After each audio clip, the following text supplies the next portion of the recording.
Hey guys, Mrs. Williams here, and we're going to talk about an overview of integer rules, including division, since we haven't done division yet.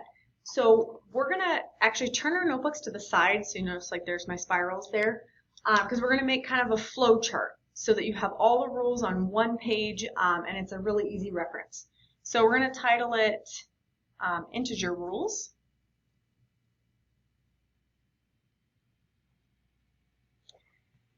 And we're going to start with addition.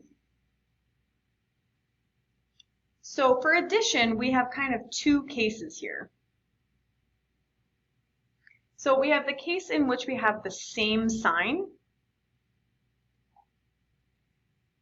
And what we said is we said same sign sum when we did that.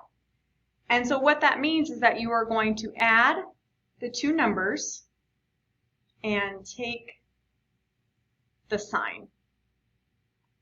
Okay, so some examples of that would be something like -3 plus -4. They have the same sign, so we're just going to add them and we get 7, and we're taking the sign. They're both negative, so our answer is negative. Or, of course, something like 3 plus 10, they're both positive, and so we get 13.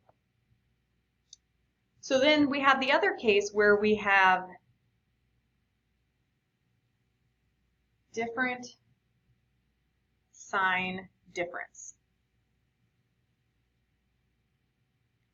And so if we have a case where the signs are different, what we're going to do is we are going to take the sign of the larger absolute value and then subtract.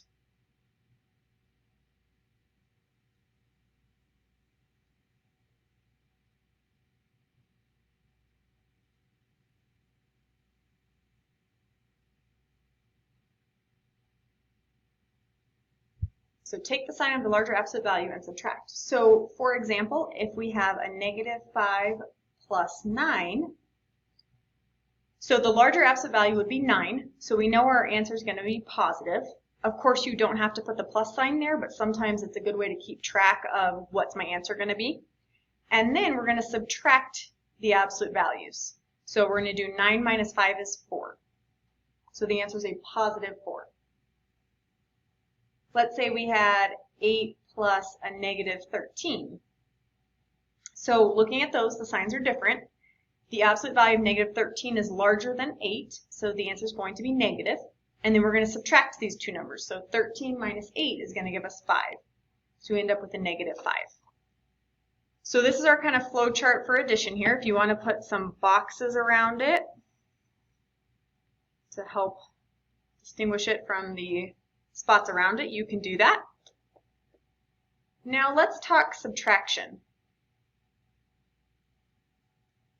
So for subtraction, what we want to do every single time is we want to add the opposite, which, guess what, makes it into an addition problem. So what you're going to do with subtraction is you're going to rewrite it by adding the opposite, and then you're going to follow the addition rules. Okay, so here if we take, for example, -3 minus 4, we're going to take the -3 and we're going to change it to addition, but I can't just write 4 there because it doesn't mean the same thing. So the opposite of a positive 4 is a -4. So we're going to do -3 plus -4. And then we're going to use our same sign sum rules.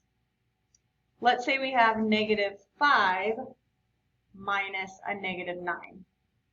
So we have a -5, and then we are going to add, what's the opposite of -9? Well, it's a positive 9. So it's going to be -5 plus a positive 9. So that actually takes us down here to this problem that we've already done in the different sign difference.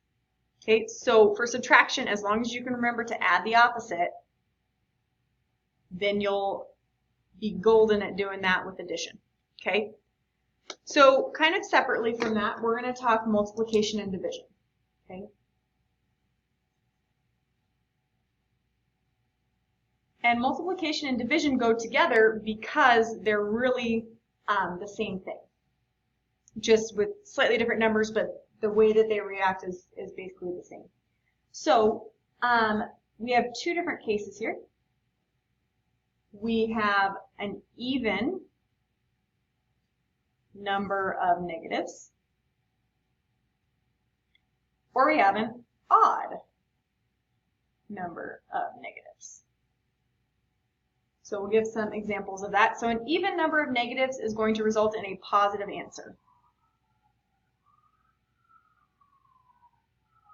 An odd number of negatives results in a negative answer.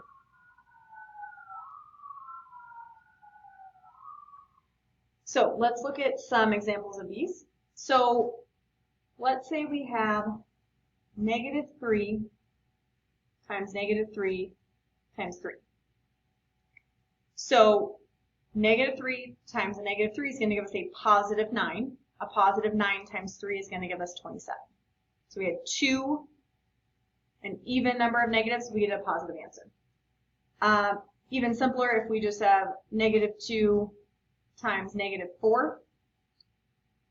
2 negatives, which means we get a positive answer of 8. So let's talk about division. Divisions are going to be exactly the same. So let's say we have -10 over -2. So that's -10 divided by -2. That's going to give us a positive 5. We also could have 16 divided by -2 divided by -2, where if we're simplifying that, we would do 16 divided by -2 is going to give us -8 divided by -2, and then -8 divided by -2 is going to give us a positive 4. So make sure you have all those examples written down there. And we can put a box around that. All right, so now we have an odd number of negatives. And so I'm going to have to shift this over so that we can make sure the face isn't blocking it. All right, so an odd number of negatives. So let's say we have -5 times a positive 6. So there's only one negative, that's an odd number, so we get -30. If we have 20 over -4, positive divided by one negative is going to be a -5. We could have a -2 times a -3 times a -4. Well, a -2 times a -3 is going to be a positive 6 times a -4, which is going to be a -24. And then we have a -18 divided by 3, let's say. So a negative, there's only one there, divided by a positive is going to give us a -6.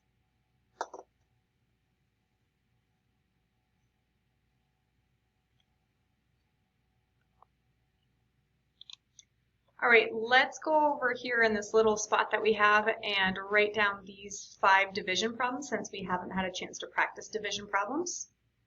And type those answers into the specific questions and play pause it to see if you're getting them right, paying particular attention to are you getting the sign correct. And then we'll have the answers here in just a moment. And there are answers. In particular, I want you to notice on number 3, 0 divided by a negative number, it's still 0. 0 is neither positive nor negative. So take a picture of these notes and put it into your digital notebook so that you have it as a great reference tool.